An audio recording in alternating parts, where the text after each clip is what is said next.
Allowing your view to be shaped by others, the backdrop of it is we believe every person has a view. So, if there was an object in the middle of a table with people sitting around that table and the object had any complexity at all, and we asked each person to describe the object in front of them, they would likely each describe it differently because each of their own particular views is different.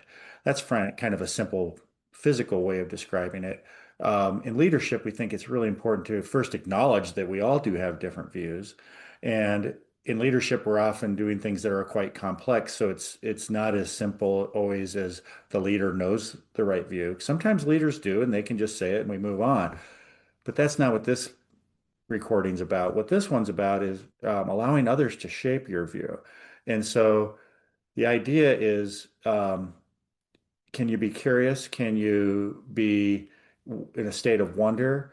And you can have your view, obviously, however you arrive to a conversation. But as you talk to others and as you get their perspective and ask them questions and learn from what they're learning from, how can you allow that to actually shape what your view is? So you suddenly have in the object in the middle of the table metaphor a more of a 360-degree view of something than just the singular point of view. What's important about allowing others to shape your point of view? Uh, it plays out in a lot of different ways. There's very tangible value that comes from that. One is if I'm more informed from different points of view, my decisions are going to be more likely to actually be effective. If I make a decision that's ill-informed, then there's a higher degree of chance that it'll be effective. And so we see the richness of that. Again, the problems that we face these days are so complex that coming in with a singular point of view really requires that um, we expand that. Now, it doesn't mean necessarily that you have to, if you're in an organization of 100 people, you have to talk to 100 people and allow each one of them to shape your view. But because it only takes a few to really make things a lot richer than your own. So that's one of the advantages. The other is we often work with leaders about their own credibility. And one of the ways we found that leaders can really boost their credibility very quickly is to ask people questions about things and learn from them. And so there's a distinction that I like to make when we're trying to connect with other people. So at Conversant, we really focus on connected leadership, and there's a kind of a surfacey level version of what connected leadership is, and then there's a much deeper one. The surface one might be more about learning about somebody else, right? Oh, you're from Tuscaloosa or you're from Canada or whatever the thing might be. Oh, and I know somebody there. And have you ever been to this restaurant or that? Like that's kind of the surfacey thing. And you go, well, it's a small world. A mutual acquaintance, or we've both been to that same place. That's a level of connection. That's not necessarily going to help our leadership a lot. It will build a little bit of trust that, oh, there's some familiarity here. But if you really want to have somebody um, feel connected to you, which then can have great leadership impact, is learn something from them. So the distinction is, are we learning something about somebody or from them? And learning from somebody takes a heck of a lot of curiosity because learning about somebody, all you have to have on is, do you say anything remotely familiar to what I know about? And then I can respond to that and say, oh, I know that too, or whatever it might be. To learn from somebody, it might require that I go, okay, I think I already know about what you're talking about, but maybe you have something that's a different way of looking at it, or a different experience with that thing, whatever it might be. So to be inquisitive and learning um, from somebody and then reflect back. So what you're saying is whatever it might be, or here's what I learned from you. You'll have an immediate credibility in their eyes because they will have a felt sense of being really listened to.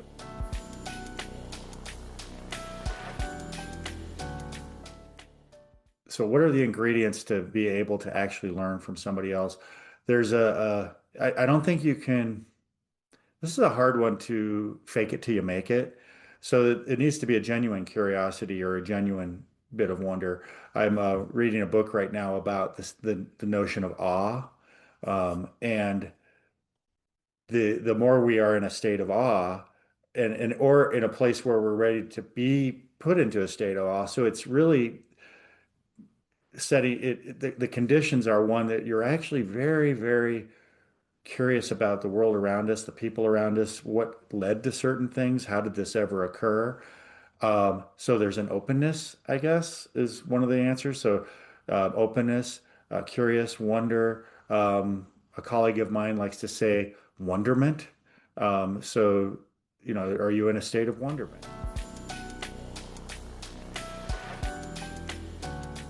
What gets in the way of being able to allow your view to be shaped by others? I think we've all been trained to have right answers.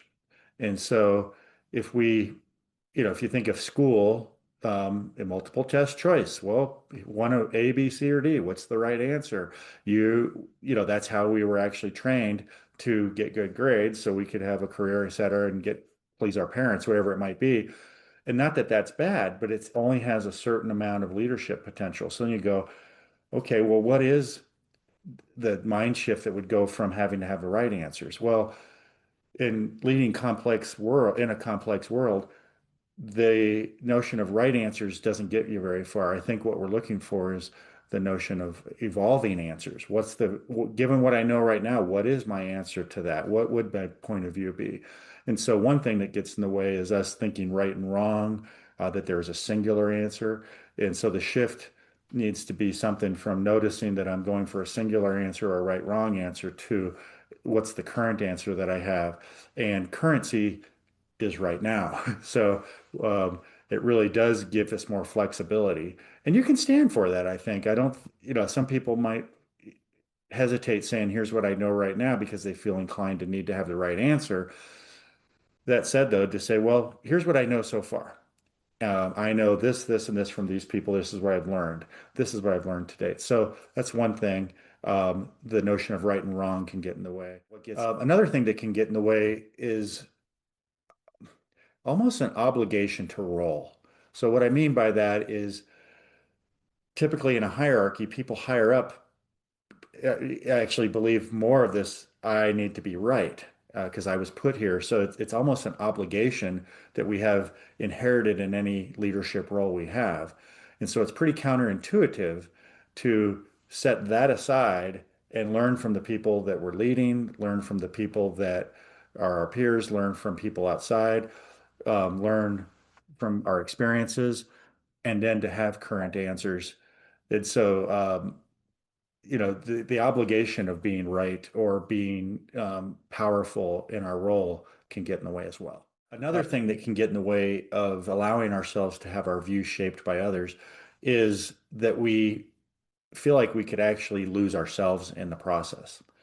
And so leaders who don't have a strong place to stand might stand on their point of view, and that's where they find their strength.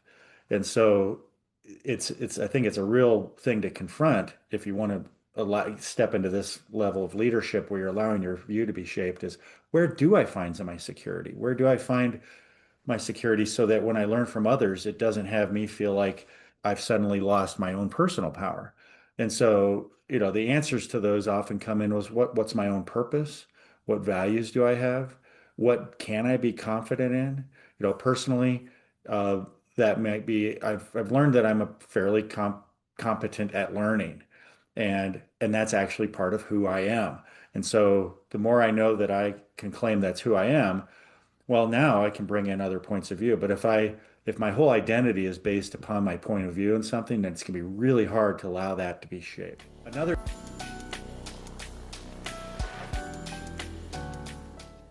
Another question might be when what are the cues that we're not doing this when we're actually defending ourselves? So for me, they often come in when things are harder than they should be. When I feel defensive, when I'm acting defensive, whether it's apparent or not. And what we like to say is, one of the founders at Conversant years ago used to say, "Well, here's your view. It's this Sharpie pen. You can put it here in your pocket. It's safe, and it's not going to go away. It's still there. Now I can be curious from the other's perspective and see what they got. Now, maybe when I pull this back out, if I was actually listening, and by the way, that's blue. I thought it was black in that shade here. Um, it might have changed shades. Uh, so I think there's a natural thing in being human that is we've learned to protect ourselves. And so we've all heard that we have an amygdala and its job is to protect us and it's searching and scanning our environment for threat at all times. And so this natural notion that's built into us to protect ourselves often extends to our point of view because that's often our identity.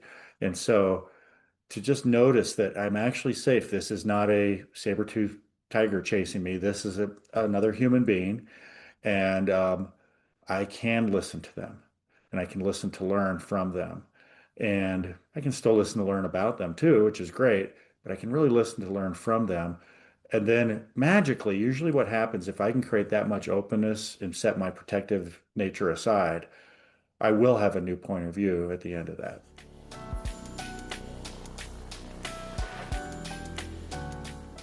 So what might be helpful is to provide a real example. So a personal example I have is in addition to my work at Conversant, I do a lot of work in the ski industry. I've been a long-term ski instructor and ski trainer.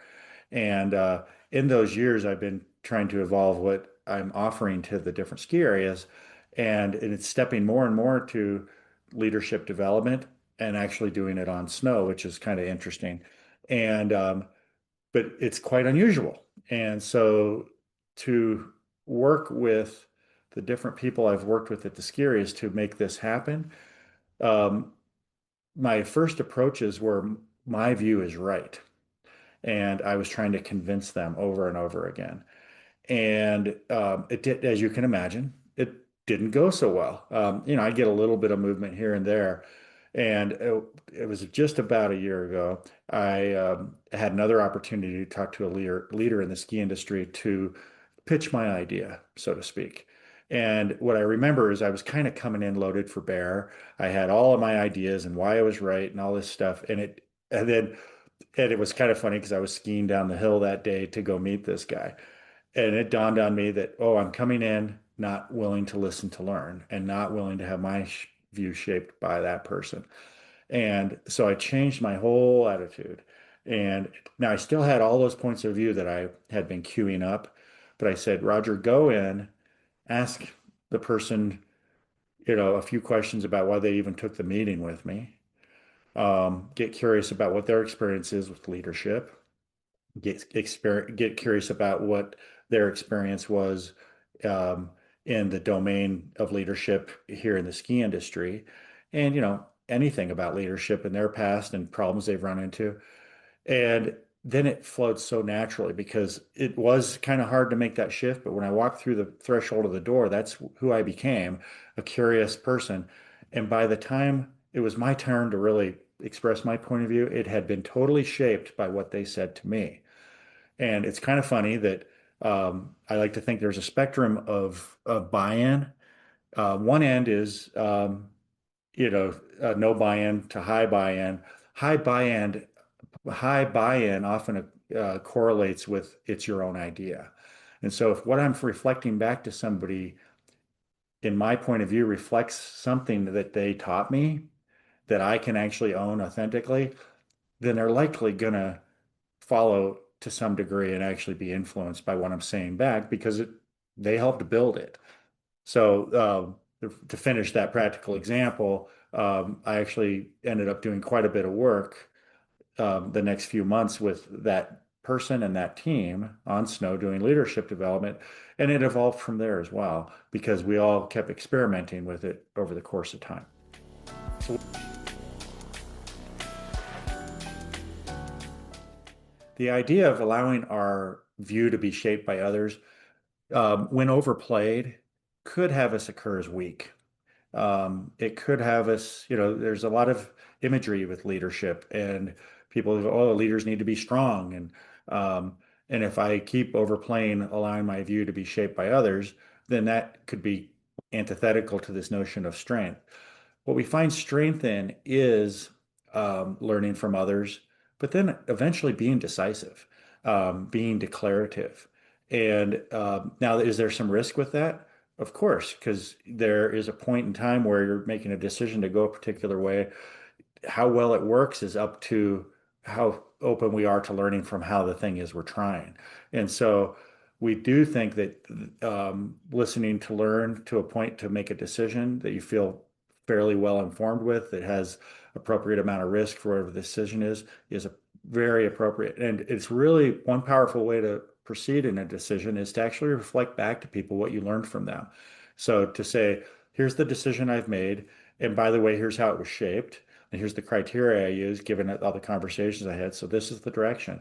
And in my experience, the a view that's been shaped by including some others will be followed a heck of a lot better because they know they've been in the middle of it and quicker too. People will follow a decision that a leader has included them in uh, way quicker. So there's really a place for decisiveness in this. The notion of allowing your view to be shaped is often because people are so decisive and they're not informed with what they're actually stepping into. So we see these two working really well together, being decisive after you actually have an informed view. In my experience, leaders often tend to bend towards being more inclusive or more directive. And the notion of allowing your view to be shaped by others is an inclusive move.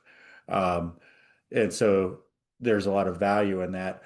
To be declarative is another move. And so I see people usually have a go-to place that can be their kind of constant go-to place, or it could be dependent upon who they're with, whether they have power or not. So if I'm with a group of peers, I might be more decisive or more inclusive. With bosses, I might go one way or the other, and same with direct reports or customers, whatever it might be. And to claim that you're a leader that has some range, to be able to go from to include the whole range from being inclusive all the way over to being directive, I think is the most powerful leadership, because then you can ask yourself the question, what is it time for right now? So if there's an emergency, I want a declarative leader to come in and tell me what to do right now.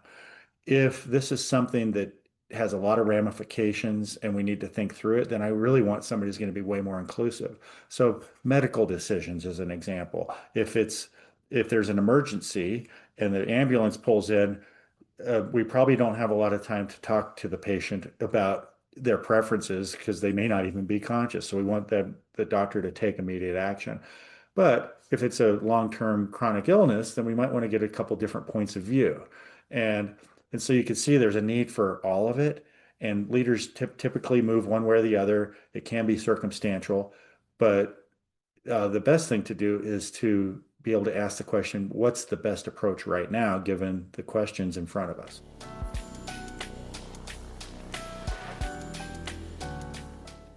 So if you're a leader who is interested in exploring and experimenting with this idea of allowing your view to be shaped, I have two practical pieces of advice. The first one is pick a couple conversations in the next week or so where you're really intentional. And it can just be a one-on-one conversation. It could be at work, it could be home, it could be both. And the idea would be to be in the conversation and start with gathering their point of view first. And be really intentional about this. Now, you don't have to tell them you're doing any kind of thing or anything different. Just be more curious and start with them. Like, hey, I'd like to hear from you first about this thing. Or, hey, I'm real curious about what you think about XYZ. Now, the struggle in this is often that we quickly want to jump in and give our point of view, but don't fall for that. Hang in there, be curious, ask clarifying questions, ask questions like who, what, when, where, how. You might leave why to later because that tends to create a lot of other things, but you'll really be in a place to listen to learn with those questions, and they will feel heard, they'll feel learned from, because when you reply, your view will likely be shaped a bit. So again, you can do that at home. So that's really the first piece of advice, is to start with the other.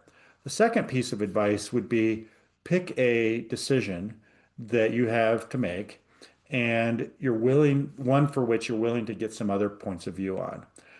So it doesn't have to be super high stakes. Now, maybe a high stakes one would be good, but pick a decision that you want to get some, or willing to get some other points of view on. When I've done this, the way I did it is I was actually at a table in a staff meeting with my staff, and I said, "Hey group, or hey team, uh, I have a decision to make and I'd like to get your points of view on it." I said, "So I'm going to describe the thing and I just want to go around the table and hear from each of you what your advice to me would be." And so I gave the circumstances and I named the decision I needed to make. And I heard from, I think it was like 7 or 8 people. It was kind of a big staff. I went around, each person said, "Well, if I were you, I'd do this." The next one said, "Well, if I were you, I'd do this." And it was pretty awkward because that was a different leadership move for me. But I took some notes and I really didn't try to respond. I went all the way around the table. I did ask a couple clarifying questions along the way, but not judging their input to me, just trying to understand it. And then at the end, I paused for a second. And in that case, I was able to just say, "Well, thank you very much. Here's what I learned." And I named 2 or 3 things that I learned being in that conversation. And here's what I'm going to decide. And I will say that I think that was one of the most informed decisions I've ever made. It actually only took about 10, 15 minutes. Um, and I had a bunch of followers right in front of me because I included their own ideas in the mix. Um, Not totally what they said, but they heard what I said or what they got the experience of me learning from them. And then I took some of it, their advice and included it in the decision.